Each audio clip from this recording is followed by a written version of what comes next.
From the combined crew of blindandroidusers.com and accessibleandroid.com, it's time for your favorite Android podcast.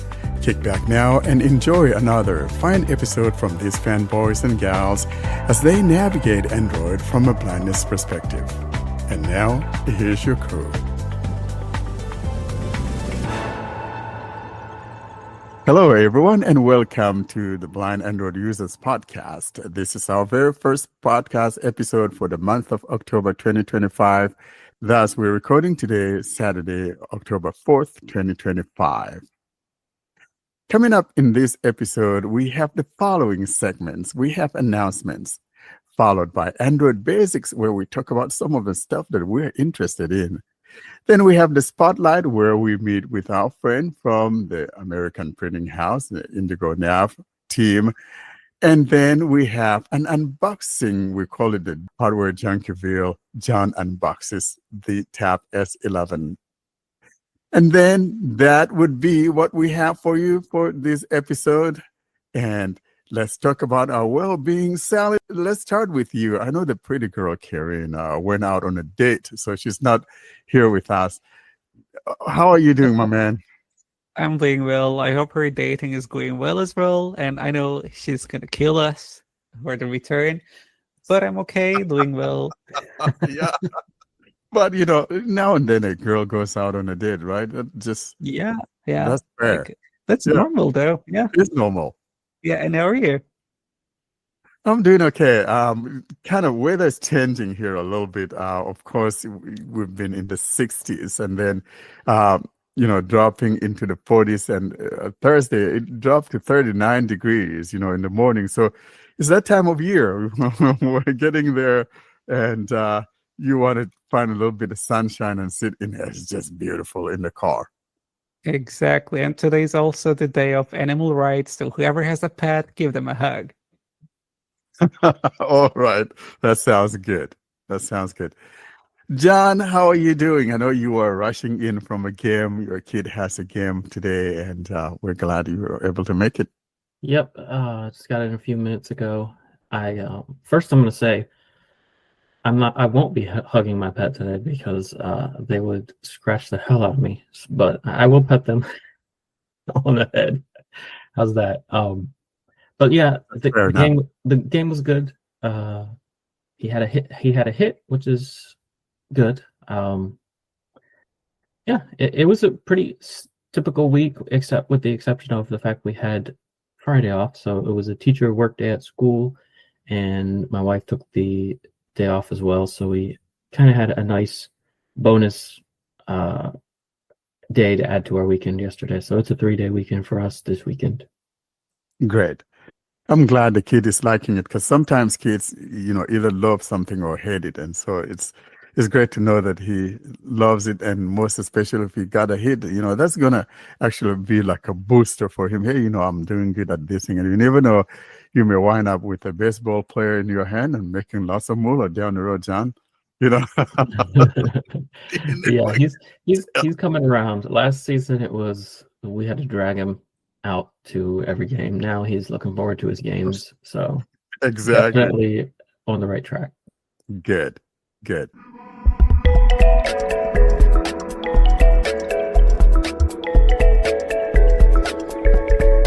And now the announcement segment.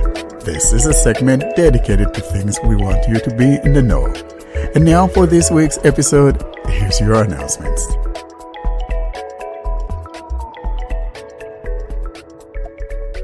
Let's move on now to the announcement segment. And we're talking about our third quarter. Is that the third quarter? I believe it is, of 2025 Open Listener Session. That would be coming up on the last Saturday of this month. And by my calculation, that falls on Saturday, October the 25th, 2025.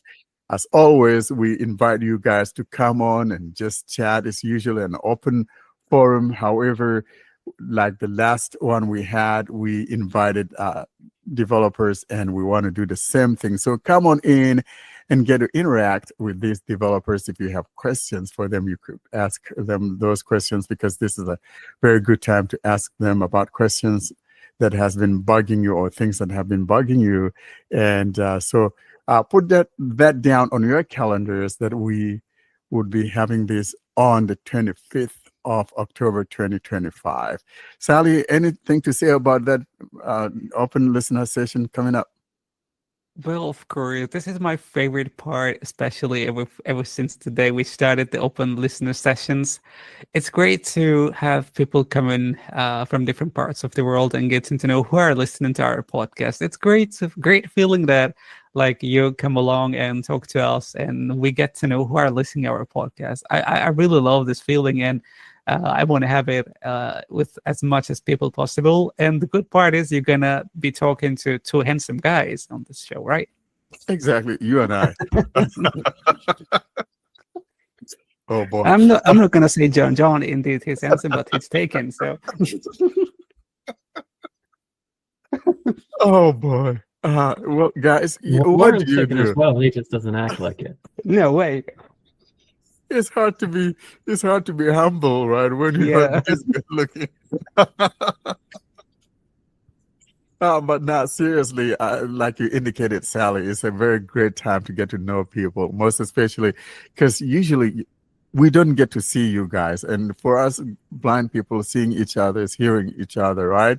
And that's how we get to see each other. So, but we cannot pleasure you by just reading what you posted on our email or Telegram groups or whatever, or on Android accessibility. So you have to come on and chat with us, and most especially get to talk to the great developers and all of that great stuff. It's getting to know each other, something I really enjoy, Sally. It's a very good segment, so that's why we do this 4 Exactly, times yeah. a year. Yeah. Yeah. And now, the Android Basics segment. This is a segment where we discuss the things that power your device from behind the scenes. And now, here's this week's episode, Android Basics. Let's now move on to the Android Basics segment. And John, today we're talking about the great Gemini stuff. Google pushed out a lot of stuff. Alongside with that, also a little changes in the software as well. So, which is very important because if we don't have the hardware right now, the software implementation that works with some of our existing devices is a good thing. John, you want to talk about some of those things? I know you've started using some. I've started using some. Some are still not available, or some have bugs in them. Let's talk about that great stuff. Yeah, so they announced Google Home Premium, which is powered by Gemini. It goes along with their service they already have. It's going to bring, eventually, it hasn't yet, but it's going to bring early access is supposed to start at the end of October, and then they say it should be out by next year to everyone, but they're going to be bringing Gemini to all of Google Home's devices like speakers and displays. Now, if you want Gemini Live, where you can have a conversation, you're going to need specific hardware, some of the newer devices. And of course, they're also going to be releasing a new Google Home speaker next year. I'm not sure what they're calling it this time around. Probably won't have Nest in the name because they seem to be wanting to get away from Nest. But they also announced some cameras as well, didn't they, Warren? Do you remember what cameras they announced? Yeah, they got. I think they have new outdoor outdoor cameras. They got new ones as well. Like the door, what do you call it? A Nest door, whatever name it has. They have new ones. I think they have. Yeah. Do they have like 2 or 4 of those? I'm probably getting them confused with Amazon. But yeah, so Nest Aware is gone, and like you indicated, for me, who never subscribed to it now because I have the Pixel 10 or whatever, or because I have Gemini Premium as a result of the Pixel 10, I now have those features at least for a year. And so I'm seeing stuff on my Nest or on my home that I didn't have access to before. I have a longer, time to see who was there at the door. And John, you actually yours even sound better than what I have. Really? So it might be because I updated my plan. So I'll try to explain what's happened here. If you had Nest Aware before, there were two plans, Nest Aware and Nest Aware Plus. One was $10 a month, one was $20 a month. One gave you basic event history and that type of thing. The other gave you like longer, I think it gave you like twice the event history, so like 60 days of event history and 24/7 recording. It actually saved 24/7 footage for, I think, 2 weeks or something. So those plans are now being renamed to Google Home Premium Standard and Google Home Premium Advanced. Yeah. And yeah, so the standard is going to include everything it did include before, but also Gemini. So you'll have Gemini on your speakers. And then if you want the more advanced camera stuff, you'll have to upgrade to the premium version, or they're both called premium, the advanced. So it'll be called Google Home Premium Advanced, which would be an extra $10. And like you mentioned, if you have Gemini Pro already, then you're covered as far as the standard plan. So if you're happy with that, then you'll get it. And if you want to pay an additional $10 a month, then you'll get the more advanced camera features on top of that. So I was in the same situation as you. Well, actually, I was already paying for Nest Aware, $10 a month. So for me, yeah. So for me, no, I've switched to paying for the upgrade to $10 a month. So it's still costing me the same as it was because I had the like you, it came with my Pixel a year of Gemini Pro for free. So yeah, nothing's changed as far as like what's coming out of my bank account every month, but I've got a lot more features now. Yeah, because with this implementation, I can now, recognize faces. Before now, because I wasn't subscribed to the Nest Aware, I couldn't recognize faces because that was a paid feature. It was behind that paywall. And now with this implementation, I can now recognize faces and know who is coming to the door if they're in my database. So I'm really liking it. It's something great that I'm looking forward to, most especially the other feature that would be rolling out over this month and all of that. It'll be a great experience. I think that the more we have in the way of accessibility for those of us who are blind, the better it is, because I want to know who's there at that door. If someone I'm familiar with, someone I'm not familiar with, am I going to answer the door? Maybe not. Yeah, and when the Gemini stuff comes around fully, I hope it's going to work like I want. Like, I hope you can just ask, and I don't see why it won't be like this. I hope you can just ask, has the trash truck picked up the trash can yet? And it'll just tell you, yeah, at this time, the trash truck came and emptied the trash. That type of thing is so helpful because it's already, it's there. I think, it's already starting to describe events, because whereas before it would just say motion or familiar face or package left, like that was about as specific as it got. But now it's telling me, like last night we had a pizza delivered. It said pizza delivered. It said package. This morning it said package left. When we went out to the car to leave for the baseball game, I got an alert that said people walking down the path away from the door. So even the actual notifications that you get are more specific. So when we're able to ask specific questions and get the answers, I mean, that's going to be a game changer, because it already has a feature where it'll like summarize the day. Now, I had just enabled these features last night, so it was a short summary, but it told me, at this time the pizza was delivered, and then we have a camera in Jack's room, so the funny thing is it said, and then 1 minute later Jack left his room because he's coming to get the pizza.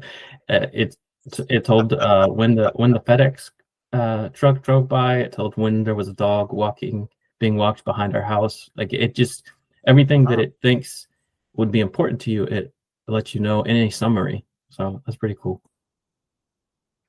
I like it. And John, where do people go to enable some of these? We're talking about the Google Home app, right? Yeah. Unfortunately, so I'm not a fan of the Google Home app. I haven't used it for cameras before. Do you use Google Home or do you use Nest for your cameras? I use the Google Home app. I mean, Okay. now and then I use the Nest, but I'm kind of, mostly using the Google Home app instead because I know that Nest is something that is it's a fading sun, and Yeah. so I I was might I as was well hanging just on to it get as long more. as I could, but now, if I'm going to be getting all these features, I have to transfer them. So I transferred them all to the Google Home app, which means my Nest app isn't working. And I'm not a huge fan of the interface. Hopefully it'll get better, but yeah, you need to go in the Home app. When you go into the settings for each camera, it'll let you transfer it if you haven't transferred already. You can see the feed in the Google Home app if you have it set up with Nest, but in order to have all the events and everything in the Home app, you need to transfer the camera over. So once you've done that, then you can just you can go into settings for the app and go to your subscriptions, and that's where you can either sign up for this or make sure you've converted it over, because I did have to. So, well, let me put it this way: if you have Nest Aware, it'll automatically switch you over. But if you have Nest Aware and you have Gemini Pro, then you're going to want to go into the app and go into the subscription, and it's pretty straightforward. It'll walk you through converting to the new subscription so that you don't have to pay that $10 a month anymore. Because if you do have both and you're paying for Nest Aware, they will let you keep paying for Nest Aware or what they're calling Google Home Premium now. So Those are thieves. yeah, so if you do have both, make sure you go into the settings and consolidate that. Yeah. It doesn't make sense to be charging you twice for something you shouldn't be paying for. So that makes sense. Make sure you do that, guys, so you don't get double dipped.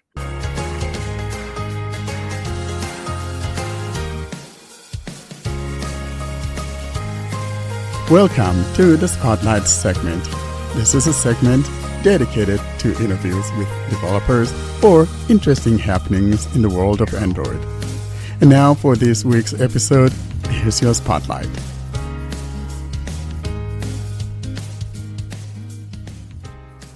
We now move on to the main topic, and that's the Indigo Nav. And we want to welcome our guest, Mike May from the Indigo navigation team. Mike, let's talk about you. There was a song there by Toby Keith, that Toby Keith. We talk about you. Now let's talk about me. But in this case, instead of talking about us, we want to talk about you. Let's first, though, talk about you. Give us a little background. So some people who really do not know you, I know that I've known you for a long time, most especially way back. We're talking about the early 2000s, and you guys have the Sendero group. You are part of that, or you are the one that actually founded that. Take us down that lane, Mike, and then walk us through, and then we'll get to where we are today, where we will be talking about the Indigo Nav. Hi, this is Mike May, now with the American Printing House for the Blind, most of my consulting time. And I'm thrilled to be on with you here again, Warren. It's been a bit, but you bring back some memories when you mentioned Sendero Group. I went to work for Arkenstone in 1994, 95, and we started with the Strider project. And Strider was on a laptop, a GPS system on a laptop. And over the years, the products have just gotten smaller, more convenient, more powerful. But the basic concept has really remained the same for 30 years, which is, as blind people, we need location information. We need to know what's around. Sighted people get that from print signs, and they don't really think about it. It's just in their environment. So their need for GPS is more about turn by turn. Ours is that plus the location information. So I've been working on that, beginning with the Sendero Group and those different systems, launching in 2012 our first iPhone version app, which is closely related to the one that we're talking about today, Indigo. Indigo stands for Independent Go, Indigo. I should make sure when you look it up in the App Store and Play Store that you search for Indigo Nav, Nav, because there's lots of other Indigo names on there. Very interesting. I didn't know why the name Indigo, but I could see, I can see a little bit. So I could see the fact that actually the icon looks like the indigo color. So I thought maybe you guys just wanted something different and just gave it a name Indigo. And I was going to be asking you. So thanks for explaining as to what that Indigo stands for. Well, the I other thought it thing, was Warren, the color. yeah, it's also a bird, and as you might know from APH products, there's an insect theme with the monarch and the mantis, and there's a bird theme with the cardinal, which is the rebranded trekker. So yeah, we're in the bird theme as well. That really makes sense. So the indigo, yeah. Now you're gonna make me try to, do some Gemini interactivity later on today about the indigo bird because I want to learn more about the bird, where it's found, especially here in North America and all of that. So thanks for educating me. I didn't know there was a bird called an indigo. So as they say, we learn something every day. So this is one of those things that I'm learning. All right, so you got that, and then Mike, you got another thing because we had you back here in 2020. Our podcast was the very first one that you came on to talk about good maps, and I'll never forget that. We call it the Christmas gift. Back then, it was in the month of December, almost to Christmas, and you were on, and we talked about good maps from you and the crew from the American Printing House. And so would that be like the foundation? I know a lot of people have been talking about the Nearby Explorer, and a lot of people have been crying about the fact that Nearby Explorer has gone. Let's talk about this Indigo, the pretty bird Indigo, takes me up on a flight. How is that different from Good Maps, for example? Because it seems like it's kind of like a rebranding. Some people have found out that it was a rebranding of the Good Maps, for example. So let's talk about that, because if someone already has Good Maps installed, then they will get the update and the rebranding. Yeah, that's right. And so the evolution of that product was in 2012, we launched as Seeing Eye GPS because they were a sponsor of the app. And in Europe, it was RNIB Navigator.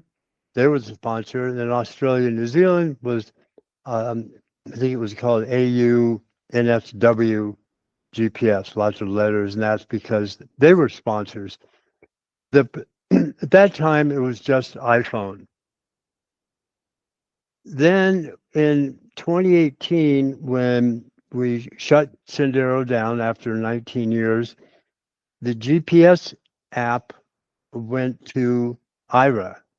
And IRA had it for about 2 years with the idea that let's use GPS to get near your destination. And as we all know, with all GPS apps, it's the final frustrating 15 feet or 50 feet that is an issue. You get near the building, but where the heck is the door?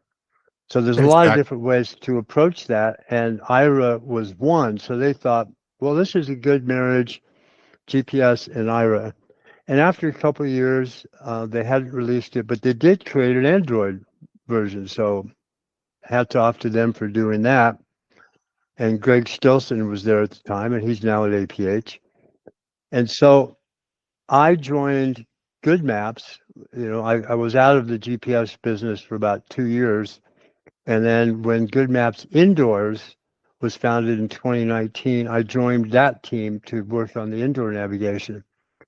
And then Ira said, well, we're not releasing it. Why don't you guys, this is your core business, navigation. So why don't you take it back? So we did Good Maps. We rebranded it Good Maps Outdoors to distinguish it from the indoor version. And I worked on it a little bit there. We made a few improvements, but mostly the big improvement was we went from a subscription version to a free version. So that was a big deal. And then after a couple of years, 3 years, then I left Good Maps and went over to the APH team, which is the primary owner of Good Maps. And I have a broader responsibility there, working on all things orientation and mobility, not just GPS. And of course, I thought, well, let's see if we can update Good Maps Outdoors, because Greg and I and Joe Hodge and many others realized that there's a huge importance to outdoor navigation. Indoor navigation, it's great and it's up and coming. It's very important. But 95% of our time we're in places that don't have indoor capabilities, but we do have outdoors worldwide. So Good Maps Outdoors came over to APH and was rebranded Indigo Nav. And most importantly, APH has invested in making improvements. And so we've been doing that for quite a few months now, and we'll continue to make improvements going forward. And then this also ties back in history to Nearby Explorer and the different versions of that. And as you say, there's a very passionate following of Nearby who are very annoyed that it went away. And in some fashions, they still have it. But there are features unique to Nearby that aren't in other apps. So I'm listening hard and hoping that we can bring some of those things into Indigo. The laundry list of things to work on is very long. You'd think after 30 years of GPS, we would have gotten through the list, but it seems to keep growing. It keeps growing. Yeah. Yeah, because I know one of the things that people really like with Nearby Explorer is that geo beaming, finding the door. Because as you indicated earlier when you started talking, the last 50 feet, for example, I took the Indigo Nav for a drive, basically a test drive yesterday. My daughter and I went walking around the neighborhood, and then I was telling it to take me back home. And of course, we came and it was telling me I was 49 feet away from my destination on the right, which was great. But then, of course, like we've always said, if I was going to a place that I've never been, finding that door is the challenge, becomes a problem for a blind person. And that's why some people were crying about Nearby Explorer, and I can see where they're coming from. I was getting into an airport somewhere, and I was having difficulty finding the door, but good thing I kept walking. And of course, as you pass by the door, it will automatically open. So I can see why people are crying about this, but I'm hoping though that Mike, somehow you guys would figure out how to implement that, because that is a feature that a lot of us or a lot of the users would like to see come to this Indigo navigation. Yeah, that's one that people have talked about. Transit is another, and we have a basic transit feature in Indigo, and I think that will be expanded upon. We have a virtual mode, which is pretty cool. It does not have the ability of arrow keys like we had in the original Sendero Windows product, and also something called APH PC Maps. But there was a version in Nearby. So we're going to look at that and how you can do more exploring virtually. Soundscape had their version of exploring streets. So this idea of know before you go is super important to understanding when you're actually dealing with mobility. You may not be able to focus totally on navigation. So it's nice to have in your head an idea of where things are ahead of time. So we'll do more with virtual mode. There's a very underutilized aspect of Indigo that was in Good Maps and CNI. It's a breadcrumb mode. It's labeled as waypoint route, and that allows you to create breadcrumbs any place you want and retrace those steps. and it's pretty good. And people really, really wanted it, and so we put it in. And then I didn't really find that many people used it in the end. One thing I would say is that no matter what product you use, the important thing is that you use it regularly, because all of these things get easier, and it kind of in your head goes into the background once you're really familiar with the app and what to expect. So whether it's Nearby or Indigo or Voice Vista or Blind Square or others, there's many. I mean, I think I probably have 30 apps on my phone that have something to do with GPS.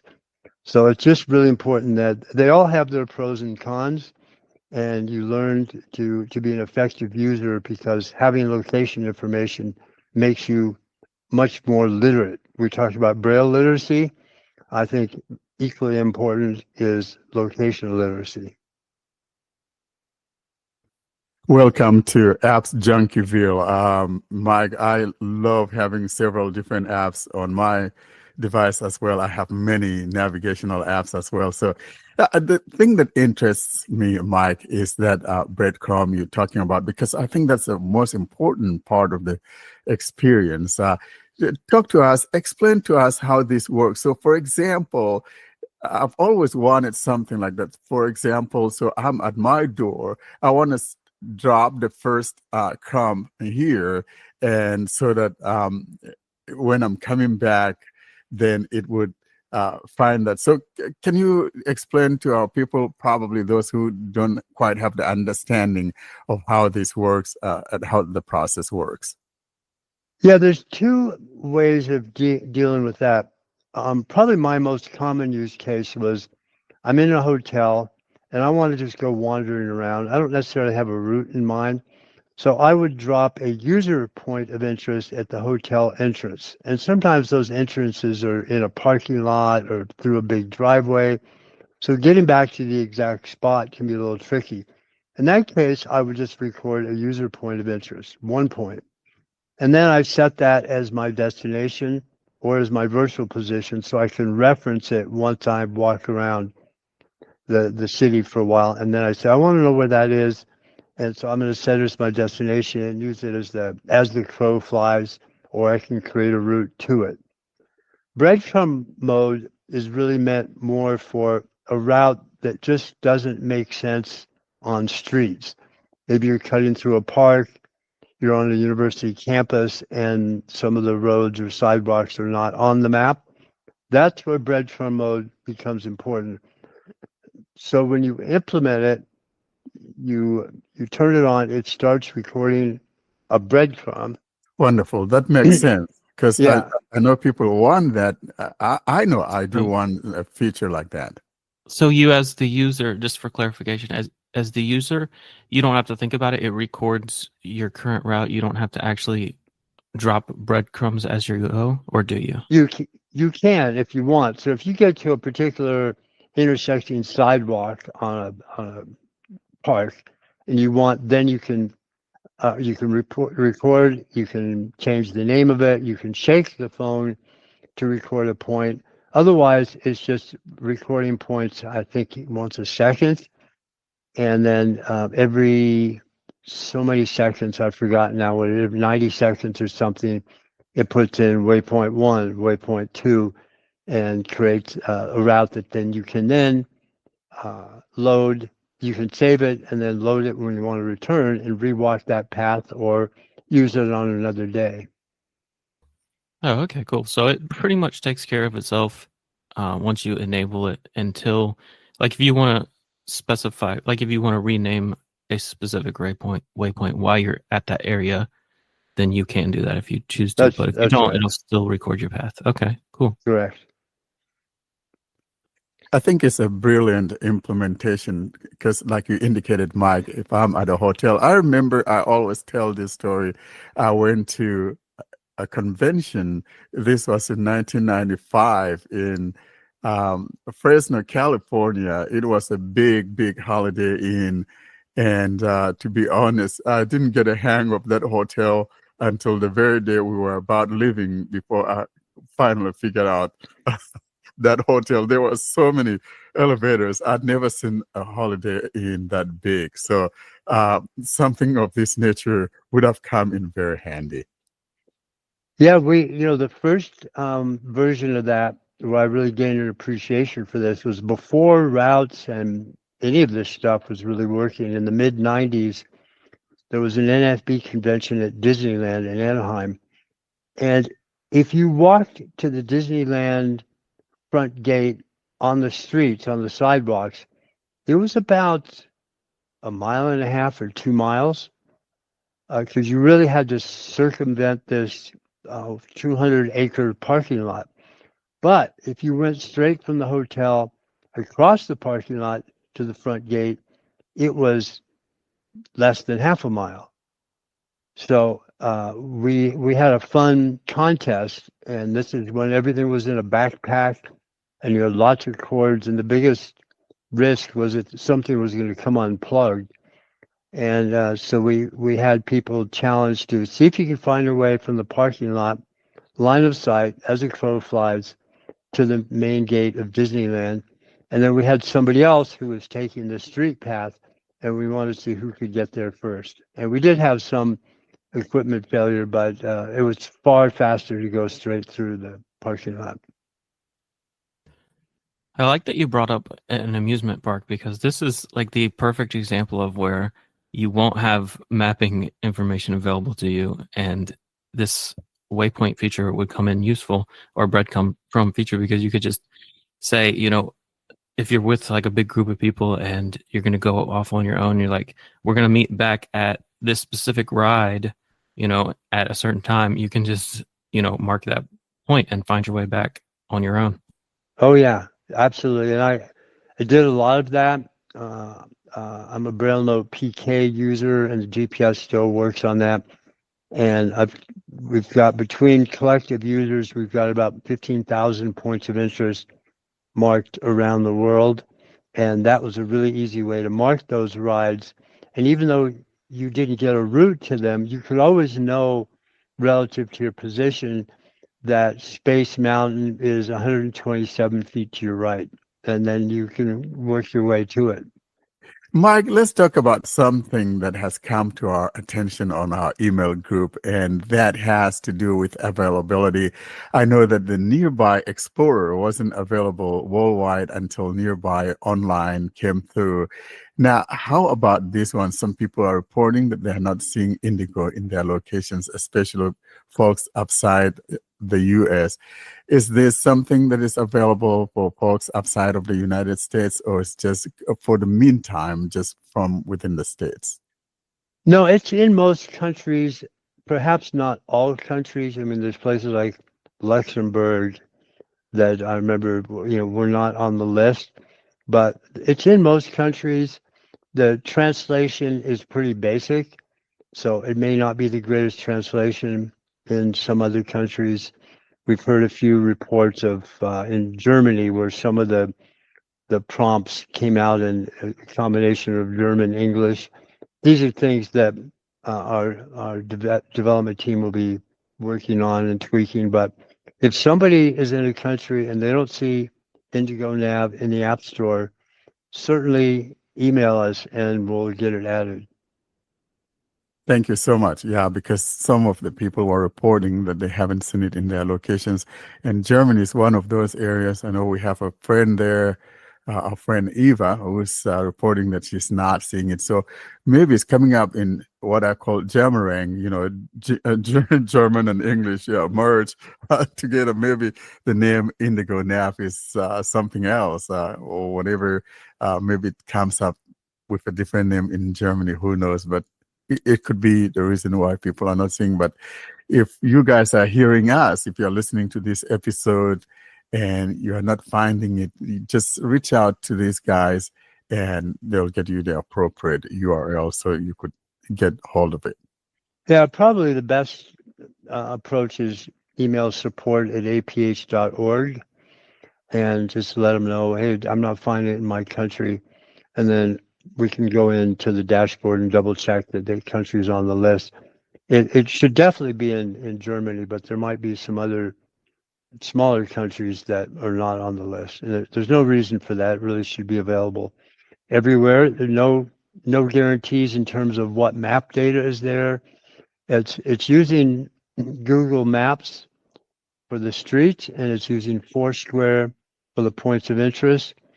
We're hoping to expand to some other point of interest databases, but that's what we have right now. And we'll have the exact link to the app in the Play Store in the show notes. So make sure you try that link. And if that's not working for you, then go ahead and contact them. Perfect. Exactly. Now, let's talk about something else that I observed when I took it out for a walk yesterday. Actually, like a couple or maybe three things that I want to talk about. First, let's talk about the visual stuff. You've got the ability to have the background as one would like it to be. But then I noticed that though when you tap on the visual map, even though I've set my background to the dark, it comes up bright. So I'm not sure if it's something you guys are aware of and if you guys are going to fix it, because I know we have some people that always want everything to be in dark mode. And so I was surprised that when I tap on the visual stuff, it came up in a bright mode, even though I've chosen to use the dark background. Yeah, you're talking about the actual Google map visually, right? Yeah. That is not something I've heard anybody mention. We're assuming that 99% of people don't bother with the visual map. Indigo is focusing obviously on blind user and accessibility. So the visual component of it is pretty weak. We have some basic low vision contrast things, as you mentioned. I did see one report, somebody saying when you go to edit, the color contrast is not maintained, and so I've reported that. So that's something that we should be able to fix. I don't know about changing the actual map. I can mention it, and if it's an easy fix, we could fix it. But for, let's say 1% of the users, it's probably not something we would make as a major priority. Yeah, it does make sense. And I think that if, for example, because I have my regular Google Maps set to the dark mode. So if it's going to be activating my maps at that point, it should just follow that map theme that I've chosen as my system. So I was kind of finding it odd that it didn't follow that, most especially if it's utilizing the Google Maps. So Yeah, even though you have yours set to dark mode in Google, when you use it in Indigo, it goes it came bright. out light. Yeah. Hopefully it's just something simple, Yeah. API related, that you could enable to have it follow the theme of your app or something. I don't know. Yeah, that's encouraging. If it's that straightforward, then I'll submit that bug and see what happens. Another thing that I observed, and I talked to Joe Hodge about it, is the voices. For example, of course, it uses the Google voice, Google TTS, and it's not necessarily using the TTS that TalkBack has. But what I noticed, however, is that if TalkBack tries to talk, or if you put your finger down and the GPS is talking, let's say I'm in the look around, for example, that will cut off the speech. And I was wondering if you guys could make it possible to where one could choose any different TTS of their own choice, like you guys had in the Nearby Explorer, for example. If I wanted to choose, let's say, Vocalizer, or if someone has Eloquent still working on their device, they could choose that, or the Sierra Play, one of those a cappella voices for their navigational purposes, so that it doesn't get interrupted by the talkback. Because I noticed, even though it's using that voice from the Google TTS and not the one that is tied to talkback, especially the new talkback, for some reason, if I unload talkback and I enable the look around, it doesn't work, because it seems to be it needs accessibility to be on. And so I thought that's a very interesting bug. Yeah, Joe wrote that up, and I have to say I had a hard time wrapping my head around how that works since I'm not an Android user, but he has written up a bug report for that, and so they'll be looking into it. On the iPhone, the background voice, as I call it, is handled in a different section from the voiceover voice. And that background voice, you can pick the voice and change the speed and the rate and so forth. It's not in Indigo, but it's in the iPhone. However, in iOS 26, the latest version that came out, that you no longer can control things that gets communicated to the app. So Apple broke something, and right now they're saying it's an app specific thing, but I know in multiple apps it doesn't work. So that needs to be sorted out. And I think we try as much as possible to have parallel functionality in Android and iOS, and we need to get that parallel voices going in Android better. The third thing that I really liked, and yet I had some problems with when I took it on a walk, I like the fact that it tells me when I'm coming up across a four-way intersection, for example. And I really like that because for me, I want to know that. I want to know what street, whether it's Tacoma Street that I'm coming up and, whether Tacoma is going through or not and stuff like that.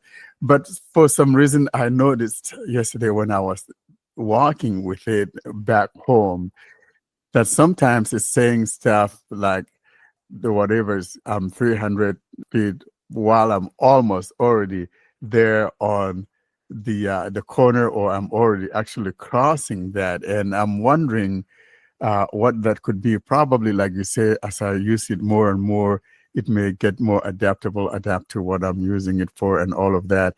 And of course, I'm using it on my Pixel 10 Pro to be specific. And I had a couple crashes yesterday. And also that could be related to the fact that I'm actually not using the stable version of Android 16. I'm using the Android QPR 2. So that could be it. But apart from that, the delay of, repeating my location, or, telling my location or how many feet I am when I'm already actually like on the corner or already crossing the street, can be a little bit confusing. Yeah, I've experienced that as well, and it's a number of factors. One is, of course, GPS accuracy at the time, and map accuracy. You always assume that the maps are 100% accurate, and they aren't. In Davis, where I do a lot of testing, the map grid is off by as much as 100 feet. And so it tells you to turn Wow. left on 7th Street, and 7th Street doesn't happen for another 100 feet. So Yeah. it could be, a street is off by 20 feet, could be off by 100 feet. But this, I think this is one of the highest priority items to get right, because the whole point of the app for blind people is we want more specific information, and turning information is critical. Intersection, cross street information is critical. So let's find other ways to make it more accurate. One of the things that Google has tried to do is to have their, I forget their name for it, but the camera detects certain information in your environment, Street View, maybe. And that helps to determine what specific corner you're on. I don't find that it works that well, but I think the concept is really good, and this is where perhaps AI can really augment what's been done in the past by being able to use the camera to see there's a crosswalk there. I'm at the street, so even if the map is off by 100 feet, we know because the camera is real time that there's a crosswalk, and then let's process that information accordingly. So I think AI is going to become a big part of navigation going forward.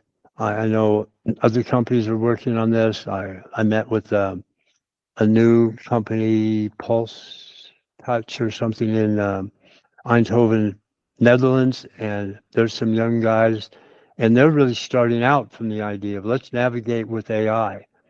And sometimes newbies are, come up with some innovations that us old timers haven't really tuned into. So I'm trying to pay attention to these things and look at how we can make the street intersection data even more accurate. Thank you so much, Mike. We've taken a lot of your time, but I'm going to ask a last one, which is not very important. So we're talking about offline availability. Is this something you guys may bring along sometime?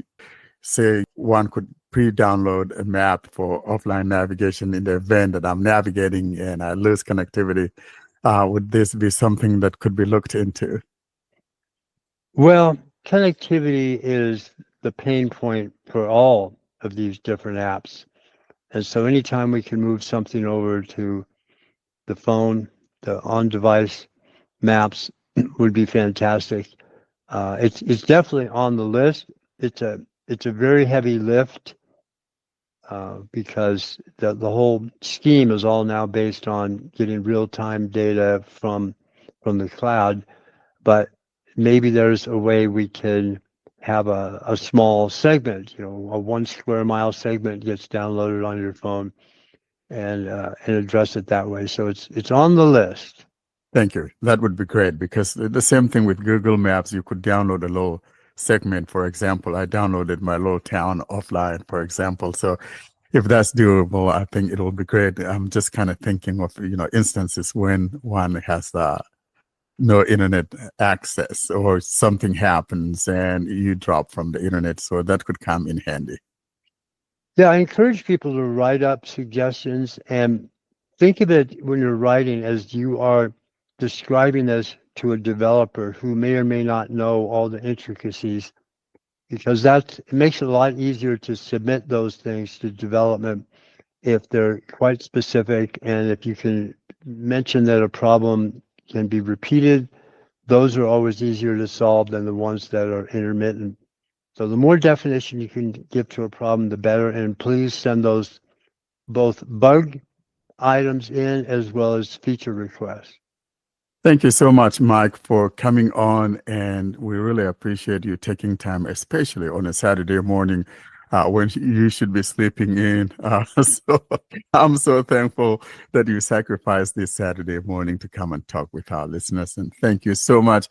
And how do people reach you? I know you've told us your email address. People could reach you. Could you repeat that email address again for our listeners? I mean, people could go to your website as well. But I also want to mention here in passing that you guys, the American Printing House, has other apps, lots of other apps in there that people need to check out. So if you haven't been following some of the developments from APH, I think you should be looking into it. I know one of the ones I used to like was the Math Flash that I work with kids on, and I like hearing that that's the ticket, or the Cowabunga. I think that was so cool. So Mike, how do people get hold of you guys? For example, what's the web address and the email address in the event someone wants to reach out to you guys? Yeah. My APH address is mmay, M-M-A-Y, at aph.org. Of course, the website is aph.org. Within the Indigo app, there's a link to an Indigo page with the highlights and the user manual. Also, APH has a podcast called Change Makers. I have my own personal podcast called The People Make the Places, which comes out once a month, about traveling and the cool people that really define the places that you go as opposed to the place itself. So check out any of those resources, and happy to be on here. I live navigation as part of my life, and it's been part of my career. It was nice meeting you. Thanks for coming on. Yeah, thanks for having me, guys. Have a good weekend. Thank you so much, Mike. God bless. Yeah. Have a great weekend. Thank Yeah, you, Mike. bye-bye. Thanks so much.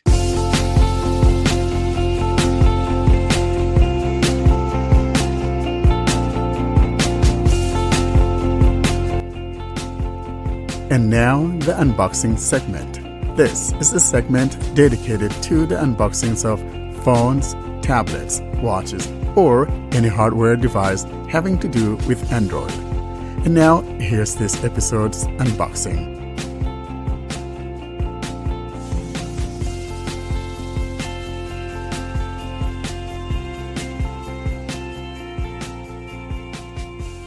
And now, to close today's episode, we go into John's hardware junkieville, and John unboxes the Galaxy Tab S11. Here's John now to unbox that monster.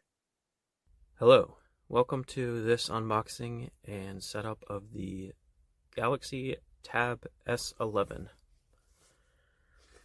This is just the standard S11, which is the 11-inch version, not the S11 Ultra, which is much larger. Got the box here. I'm just going to go ahead and pull these tabs that it has. Okay, here we go. One on each side.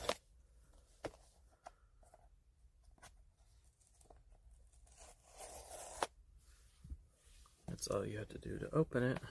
So I'm going to take the lid off. Not going to have much in here. First is the tablet. There's a little tab you can use to lift it out. I'm going to set it aside for now. And then we have the new S Pen. It's got flat sides now. Very similar to the Apple pencil, so Samsung yet again trying to be like Apple. Put that back in there. And then there's a little cardboard rectangle that I'm not going to open that's got the charging cable and possibly some documentation.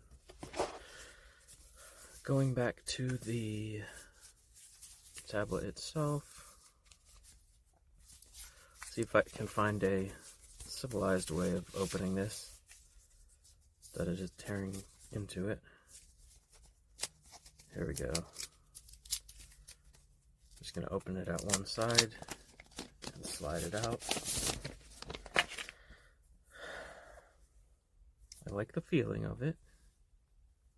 It doesn't feel that different from my S9, so I'm upgrading to this, if you want to call it upgrading, from the S9, which I also have here. So I'm going to compare them, or try to.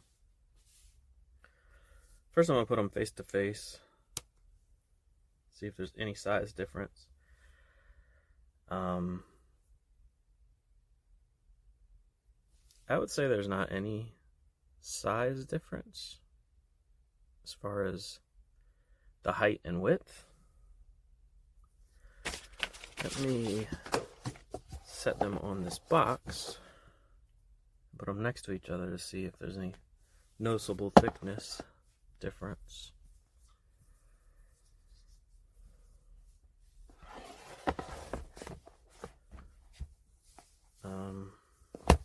Okay.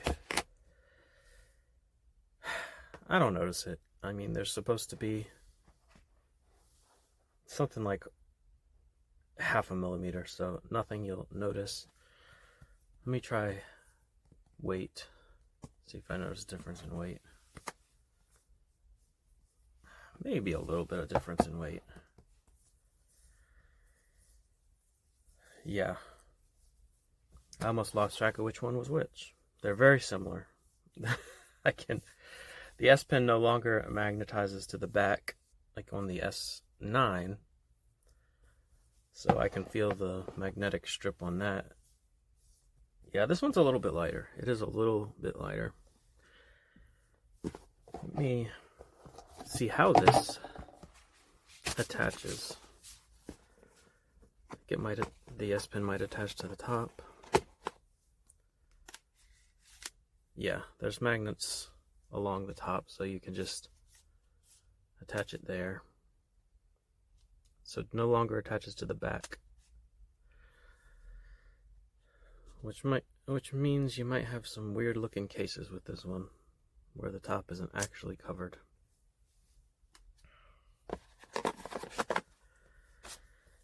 All right, so I'll tell you why I'm going to call this a side grade,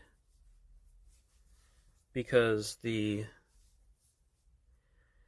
some things are better and some things are not. I'll start with what's better about this compared to the S9. So there is no S10 in this size. When Samsung released the Tab S10 series, they only released a Plus and Ultra model, so there was no 11-inch of that. This S11 is the successor to the S9, even though it's been a couple years. So the first upgrade is obviously going to be the processor. This is running a MediaTek Dimensity 9400 Plus, whereas the S9 is running the Snapdragon 8 Gen 2. So it should have better performance. The screen is supposed to be much brighter. So that's the main reason I was interested in the upgrade. And then there's software support. So this has 7 years of OS updates, whereas the S9 only had 4 years of OS updates, and it's over 2 years old at this point. So, and it's still on One UI 7. So I wouldn't be surprised if One UI 9 is the last OS update the S9 gets. That's everything that's better about it, but unfortunately, you're giving up some things if you upgrade. One being the Bluetooth S Pen is no longer Bluetooth. It's just a standard stylus, similar to what Samsung has done with the S25 Ultra. You can no longer use it for gestures.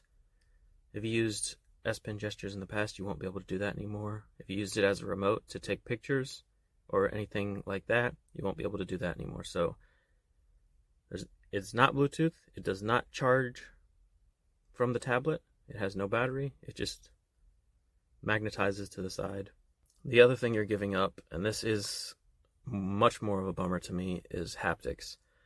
Apparently, this does not have any haptic engine in it, so no vibrations, if that's something you depend on or like.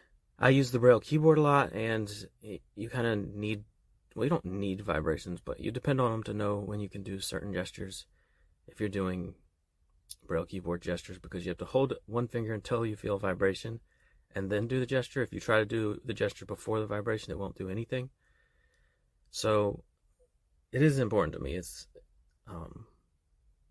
going to be something I have to get used to if I decide to keep this.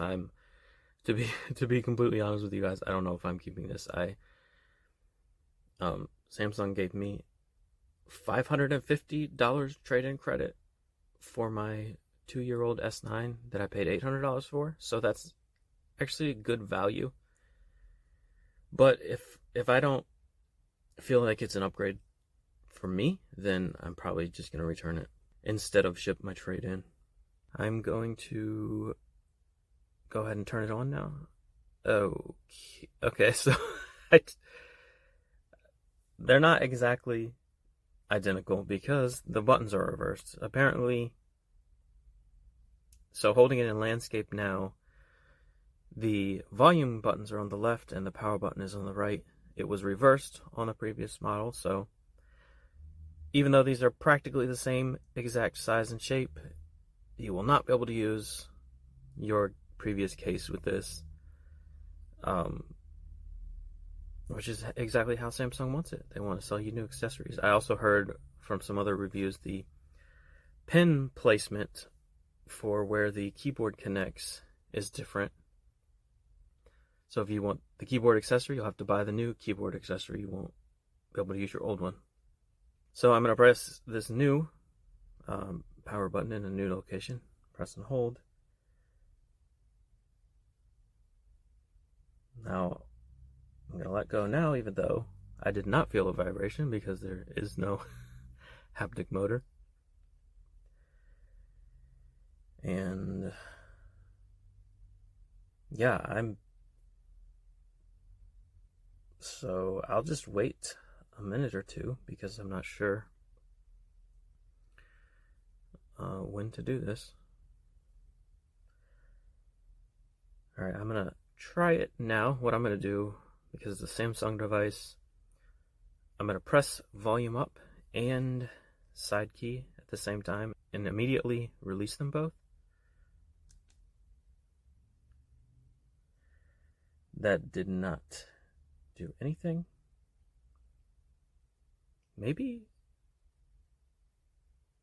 No, let me try again. Okay, it's just very quiet. So let me raise this volume. K, kilo, Oh, it thinks I'm... capital P, Okay, landscape, I guess you have... papa, portrait, landscape. Okay, it was in portrait even though I was holding it landscape, but now I think is correct. Let's hope it stays in landscape now because that's how I want to hold it. Let me adjust the Speech rate, speech rate. speech rate 146%. That's probably Swipe up with good. 3 fingers or swipe down with 3 fingers to select a different setting. I'm gonna raise the volume. Welcome to TalkBack, little bit page more. 1 of 5. TalkBack provides spoken feedback so that you can use your device without looking at that screen. All right, I'm backing out of Samsung this. Setup Wizard. Welcome. Drop down list. English, United States. I'm gonna leave that on Double English. button. Start. Hit start. For your review. Not checked. Checkbox. I agree to the Samsung terms and conditions, including the arbitration terms and the checked. Sure. Details. Not checked. Checkbox. I agree to the Samsung privacy policy. Sure. Checked. Details. Not checked. Checkbox. I agree. Checked. Details. Checked. Checkbox. Agree to all. Optional. So could have just done Double agree tap to to all. activate. Wish I could turn off hints, but can't yet. Agree. Button. Double tap to activate. Hitting agree. Device setup. Easy setup with another device. Heading. Okay, so now I'm gonna turn on my other tablet. 8:24 a.m. Device locked. Unlocked. Device unlocked. One UI home. The fingerprint sensor is centered in the right third of the screen. You'll hear feedback when you touch and hold it. Hulu. In pager. Set up Galaxy Tab S11. To get started, you'll scan a QR code to copy accounts and settings. Transfer your SIM. Close. Set up. Button. I'm gonna hit setup. This is on my old tablet. Device setup. Connecting. Heading. Verify the code on your other new device. Heading. Heading. So I think now I need to go back to my new device. Audio lab. 1211. Battery 50%. Back. Button. Battery 50%. 1211. Verify the code on your other device. Okay. Heading. I had that backwards, going to my old device. If they match, tap next. 1, 2, codes don't match. Next, button. Continue setup on your Pin. new device. Keyboard Heading. shown. Showing Samsung keyboard. Settings. Editing. Pin. Edit box. Enter the pin from your old tablet to copy your settings, accounts, and more. Okay, so I need to enter my old PIN. Editing. I've put in my PIN. I'm going to hit done. Forgot your pin? Device setup in Button. progress. Disabled. Tap to resume. Keyboard hidden. Enter pin. Connecting to Wi-Fi. Heading. Wi-Fi network available. An open Wi-Fi network is available. Now Memory I'm- has no internet access. Tap for options. Getting your tablet Keep ready. both devices on and close to Heading. each other until setup is complete. Continue setup on your new device. Okay. Heading. So now I'm back on the new tablet. This may take a few minutes. What may take a few minutes. Getting your tablet ready. Okay. Heading. This may take a few minutes. In progress.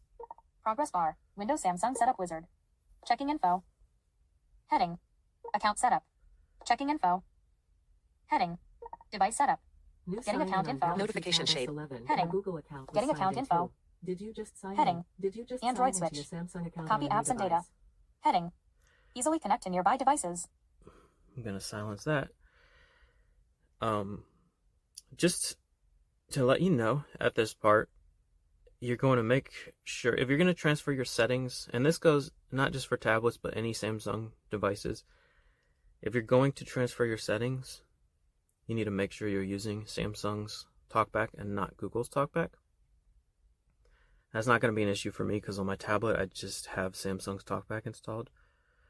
But if you had Google's TalkBack installed and you transfer your settings, what's going to happen is it's going to look at your accessibility settings, and it's going to see, it's only going to look for Samsung's TalkBack. It's not going to look for Google's TalkBack. So as far as it's concerned, it's going to see that you do not have TalkBack enabled and you do not have TalkBack assigned to a shortcut, because it's only looking for Samsung TalkBack, and it's going to transfer those settings for you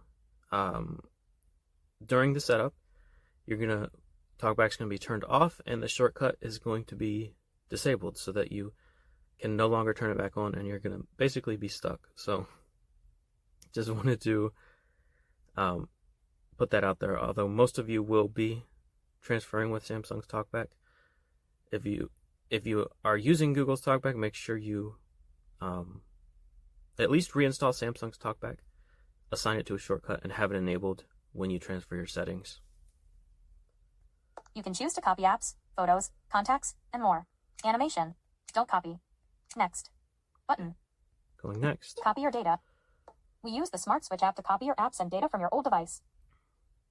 By continuing, you agree to the terms and skip. Agree. Smart Switch uses these permissions. Required permissions. Allow. Button. Copy your data. Bring your apps, wallpapers, pictures, and other data from your old phone or tablet. So here's where I select what I want. Playing. Wireless. Cable. Or, button. Yeah, I'll do wireless. Button. Connecting to transfer your data. Animation of concentric circles spreading around a phone. Searching for data to transfer. Searching for data to transfer. Connecting your new tablet. Smart switch. 1%. Animation of concentric circles spreading around percent of scan complete. Select data to transfer. Selected. Radio button. Everything. So 11.78 gigabytes / about 8 minutes. Double tap to toggle. I'm just going to leave it on everything. Not selected. Radio button. Just calls, contacts, and messages. 2 megabytes / about 1 minute. These are your not other selected. options. Radio button. Custom. But Double tap to toggle. again, See what can't be transferred. Next. Button. I'm going to do everything. Double tap to activate. Transferring. Animation of concentric circles Once setup is done, you can check the status of your transfer in your notifications. Progress. Transferring. Keyboard change to split. 1 minute left. Progress. Organizing your transfer data. So 1 minute left. as you can see, I did not have much on here. I mean, I use this basically for streaming. And once setup is done, you can check the status of your transfer in your notifications. Music volume set to 53%. To change the accessibility volume, hold one finger on the screen and press the volume up or volume. Screen search. Speech rate. Speech rate 100%. so Swipe up with 3 fingers or swipe down with 3 fingers to select a different setting. Settings. Progress. Transferring. Speech rate 90%. Speech rate 82%. Speech rate 75%. So my Swipe up with 3 fingers or swipe down with 3 fingers to select a different setting. TTS settings were Backing up Samsung Internet data. transferred over. Use your biometrics to unlock your tablet or verify yourself in apps. I'm gonna turn off the screen of my old device here, Screen off. Ringer silent. so it'll stop talking. And let's try this fingerprint setup. Face recognition. Double tap to activate. Use your face recognition fingerprints. Actually, Double tap to activate. I'll do both if it lets me, but I'll start with fingerprint. Pin. Confirm screen lock pin. Keyboard shown. Keyboard change to standard. Done. Double tap to activate. Double tap and hold to long press. Keyboard change to split. Keyboard hidden. Setup fingerprint. Fingerprints. Heading. Continue. Button. I'm just hitting continue. Double tap to fingerprint registration help. Animation showing fingerprint registration. Stop. Button. Double tap to activate. Register. Button. Okay, I'm hitting register. Double tap to activate. Press your finger in the center of the scanning target, then lift and press. Scanning target activated. 12% achieved. Now lift your finger. Move your finger down about 1/8 of an inch and touch the target again. 15% achieved. Now lift your finger. Move your finger to the right about 1/8 of an inch and touch the target again. 18% achieved. Now lift your finger. Move your finger up about 1/8 of an inch and touch the target again. 20% achieved. Move your finger up about 1/8 of an inch and touch the target again. 31% achieved. Move your finger left about 1/8 of an inch and touch the target again. Make sure your finger is pressed in the center of the scanning target. 41% achieved. Move your finger left about 1/8 of an inch and touch the target again. Move your finger so that it fills. 49% achieved. Move your finger down about 1/8 of an inch. 56% achieved. Move your finger up and to the right about 1/8 of an inch and touch it. 63% achieved. 69% achieved. 74% achieved. 80% achieved. Move your finger to the right about 1/8 of an inch and touch. Press a little longer. Press a little longer. Move your finger up slightly and touch the target again. Move your finger up slightly and touch the target again. 84% achieved. Move your finger down about 1/8 of an inch and touch the 88% achieved. Move your finger up and to the right about 1/8 of an inch and touch the target. Move your finger slightly to the left and touch the target again. 92% achieved. Move your finger up and to the left about 1/8 of an inch and touch the target again. 96% achieved. Now lift your finger. Move your finger down and to the left about 1/8 of an inch and touch the target again. Fingerprint added. Add another. No thanks. I know that was very exciting stuff, Add. but Button. unfortunately it's come Double to an tap to activate. end. Wi-Fi signal full. Battery 48%. Back. Let's see, where's Next. skip? Button. Next. Window fingerprint registration help. Settings. Fingerprints. Fingerprint added. Fingerprint unlock. Fingerprint always on. Tap to show icon when screen off. Double tap to activate. Let's see what I want for these settings. Fingerprint always on. Scan your fingerprint even when the screen is off. Double tap to activate. Is it on or not? Off. On. Okay, I want that on. Fingerprint unlock. Fingerprint tap to show icon when screen off. Double tap to activate. Off. Don't need that. Show animation when unlocking. Don't need this. Double off. Tip. Setup. Face recognition. For even more convenient unlocking and verification in apps. Alright, let me see if Double I can... tap to open face recognition. I swiped up to get to that Double link. tap to perform the action. Set up face recognition. Face recognition. Heading. Continue. Button. I'm gonna hit continue. Double. Face registration help. Animation showing face registration. Stop. Button. Double tap to activate. Look directly at the camera, then tilt your head up. Register. Button. Okay, I'm gonna Double hit tap to register activate. and see how this goes. 0%. Register 20%. Turn your head up slightly. 50%. 70%. 100% face registered. Face recognition. Face registered. Check out these settings. Okay, let's see what these settings are. Face unlock. Stay on lock screen until swipe. When you unlock with face recognition, you'll stay on the lock screen until you swipe. Turn this off to go directly to the last screen you were using. I want this Double off. tap to activate. On. Off. Yeah, I want it off. Require open eyes. For added security, only recognize your face when your eyes are open. Double tap to activate. Sure. On. Brighten screen. Increase screen brightness temporarily so you off. On. Notice I don't know the state of these. so Continue. Button. I'm having to toggle Double them. tap to activate. Google services. johndeere5@gmail.com. Allow scanning. On. Allow app more. Button. Just Out gonna of hit list. more, Double tap to activate. and again, and again. Android switch. Google services. Back up your device. johndeere5@gmail.com. Turn on backup. Button. Sure. Double tap to activate. Google. Checking. Heading. Google. Meet Gemini, your personal AI assistant. More. Button. Google. Double tap to Google terms. And continue. Button. Yeah, that's what I want. Continue. Google. Go hands-free with Hey Google. Heading. No. More. I'll Button. hit more, but then I'll hit No thanks. no Button. thanks. Android switch. Getting your tablet ready. Heading. Installing apps. Google Play. Okay, so whatever that was doing took a long time. At least 5 minutes, so I've cut that portion out of this. And now we're on the Galaxy AI screen, sounds like. Advanced intelligence. Enhance your communication. Writing assist. Get tools to compose, organize, and improve. Interpreter. I'm gonna look for a... More. Button. Yeah, I'm gonna...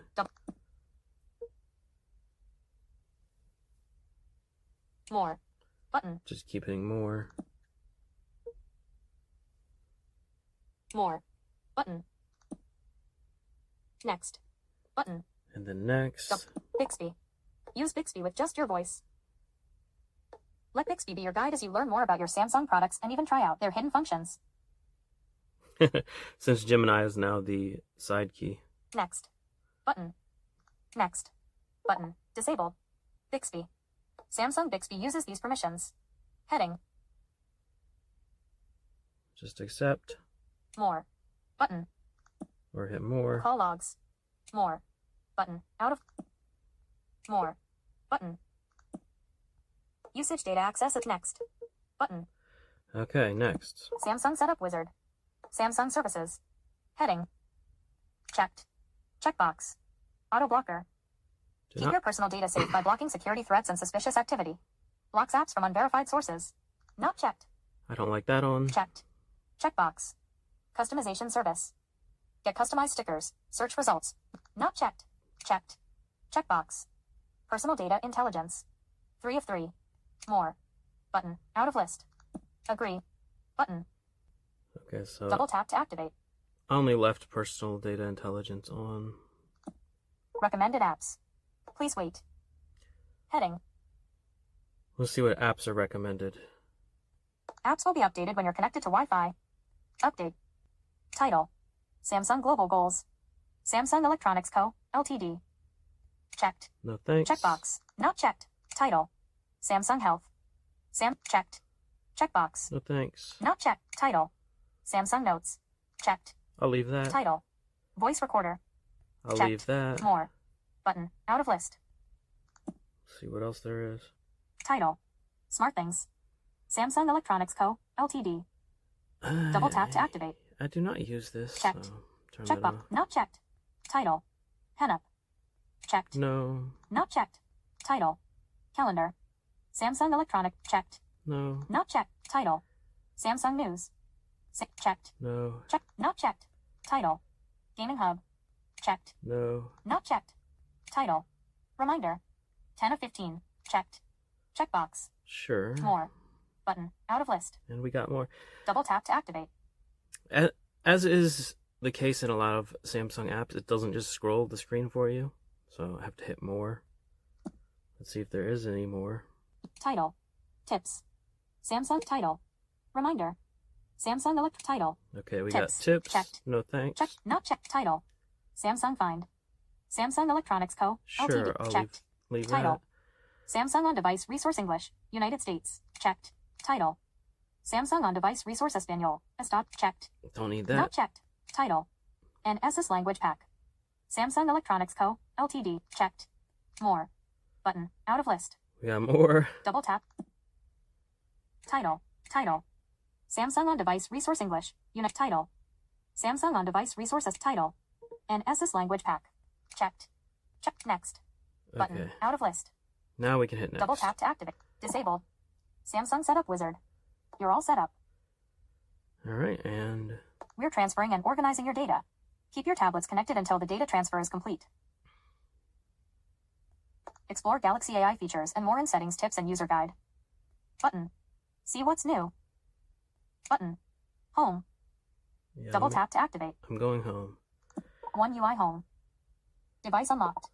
Since sync's about to start, your apps will sync and be backed up so they stay up to date on all your Samsung devices. Google Play Protect is turned on. This feature protects your device from harmful apps. One UI Home. Finish setting up your device. Just a few more steps. Telegram. In Pager. Double tap to activate. Double tap and hold to long press. Actions available. Use tap with 3 fingers to view. So my home screen is here. Something that's disappointing that I did not realize is the case. Talkback menu. Actions. In list. Spoken language. Screen search. Hide screen. Voice commands. Talkback settings. Sorry, I Double tap to activate. didn't want to talk over it, but my settings didn't transfer. So, it should have stopped being so verbose, One UI Home. but it didn't. To show the task. OK. Button. To show the taskbar, swipe up a short distance from the bottom of the screen. Swiping farther will show recent apps. So there's a tooltip about how to use the tablet. OK. Button. Talkback settings. Navigate up. Button. Verbosity. 4 of 20. In list. Speak usage hints. After describing. Off. Okay, I just needed that off immediately. So I'm very disappointed that, Samsung has their own version of TalkBack. I did everything the way I was supposed to, and my settings didn't transfer. So I'm going to have to set all my gestures up and all my settings from scratch. Just to confirm, I'm pretty sure this is the case, but I'm going to hide my screen here. Talkback menu. Describe image. Read for copy left spoken screen hide voice hide screen. Screen hidden. To change this, tap with 3 fingers to open the talkback menu. Select show screen, then double tap. Verbosity. Now I'm going to Speak explore. usage hint. And exploring the screen does not work. scrolling with 2 fingers does not work. So this is a One UI 8 bug with Samsung's version of TalkBack that just comes built into this tablet right out of the box. So yeah, if you're a hide screen user, you're gonna have to wait for a fix if you want to hide your screen, because TalkBack is basically not usable like this. Only thing that works is gestures, like angle gestures and multi-finger gestures that are not 2-finger gestures. Talkback menu. Describe image. In list. And of course, double tapping. Read. Copy. Spoken. Screens. Show screen. Showing screen. So now that Verbosity. the screen's back on, Speak. everything works normally. Speak. Always speak. Can scroll, Always. can explore. Always speak. Number of list So- items. Speak count for all scrolling methods. Off. Switch. And 5 then of 16. I just tried to Accessibility screen off. turn the screen off by pressing the volume button, since they're now backwards. It's going to take me a while to get used to that if I decide to keep this. But anyway, that has been a very extended setup process for the Galaxy Tab. So, if you've stuck around for the whole thing, thank you for listening. Thank you so much, John. Goodness, man, there's hardly any hardware that comes along, John, that you don't get it, and kind of making me jealous. You didn't even call me for the unboxing. What's up with that? I knew you didn't care. It was just Samsung. It wasn't a Pixel or anything. Well, but yeah, really though, it's really a great device. If one is looking for a tablet, this is one of those things to get. I know they're a little bit pricey, especially if you're not going to be using it a lot. But if you're into tablets, Sally, you're a tablet lover, Yeah, right?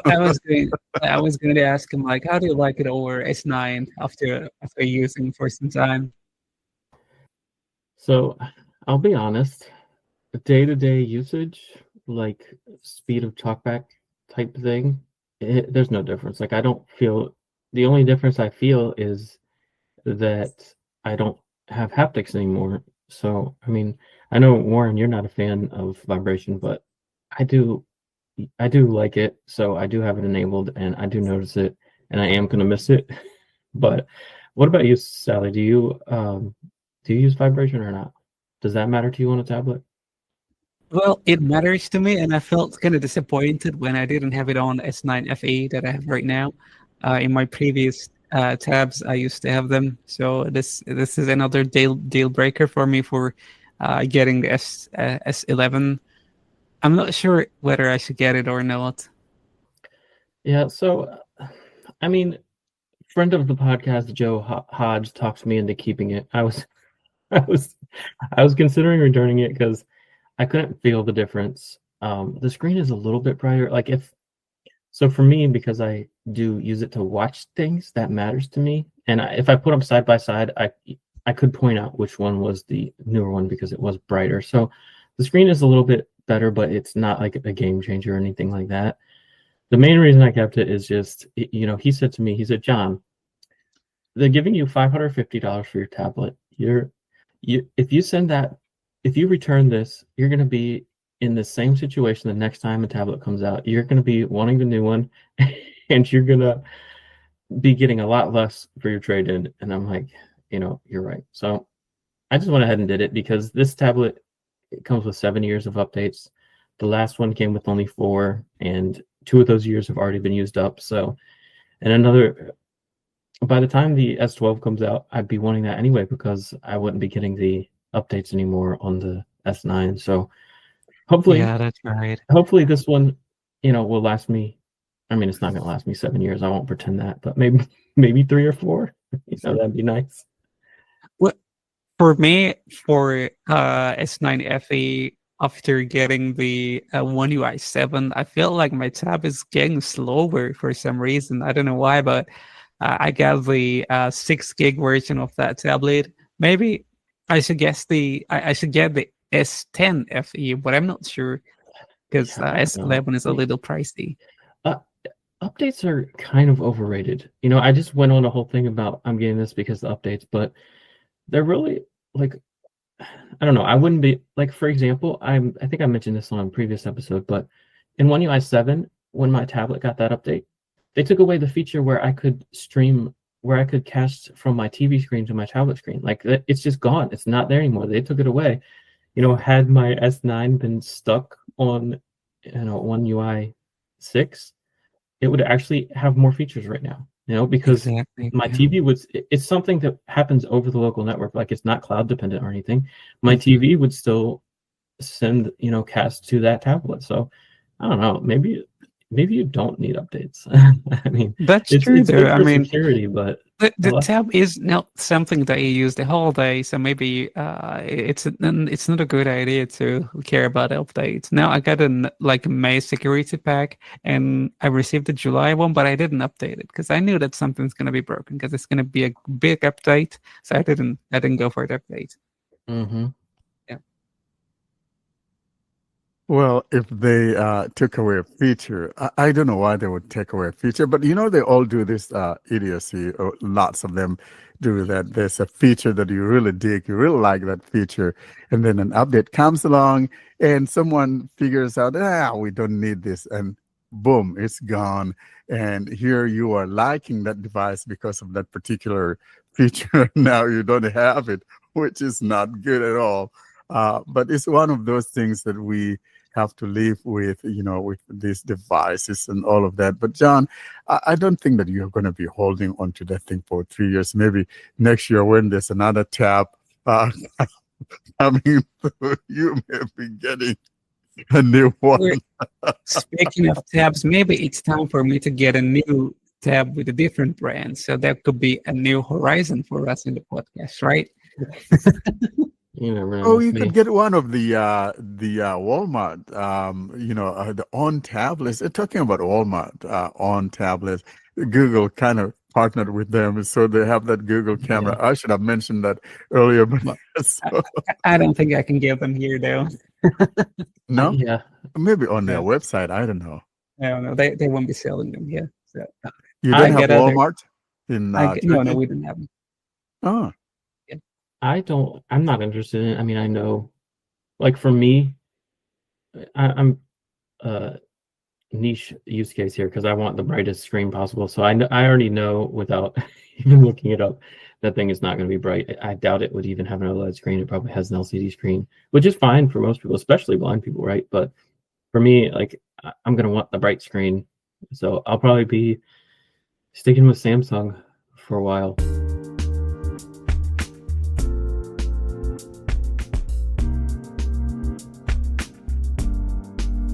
all good things must end. Thus, it's curtain drawing time, bringing us to the close of this week's episode. Coming up, though, we give you information on how to get hold of us.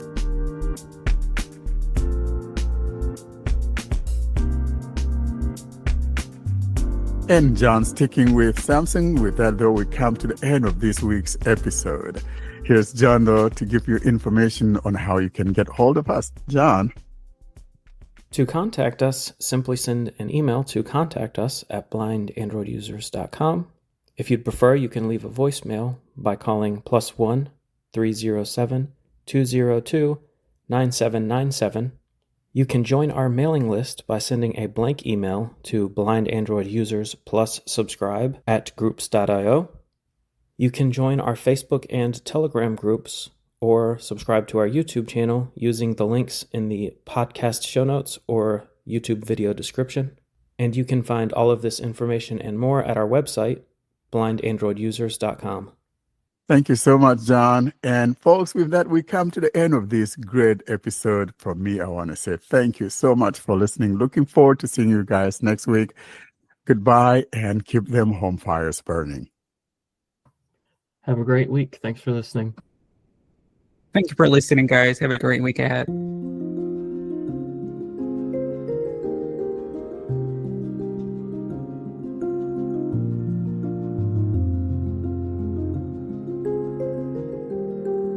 Thanks for listening to another episode of the Blind Android Users Podcast. Until we see you next week, don't forget to leave us your comments and suggestions via our email contact or using any of our social media sites. Have a great week.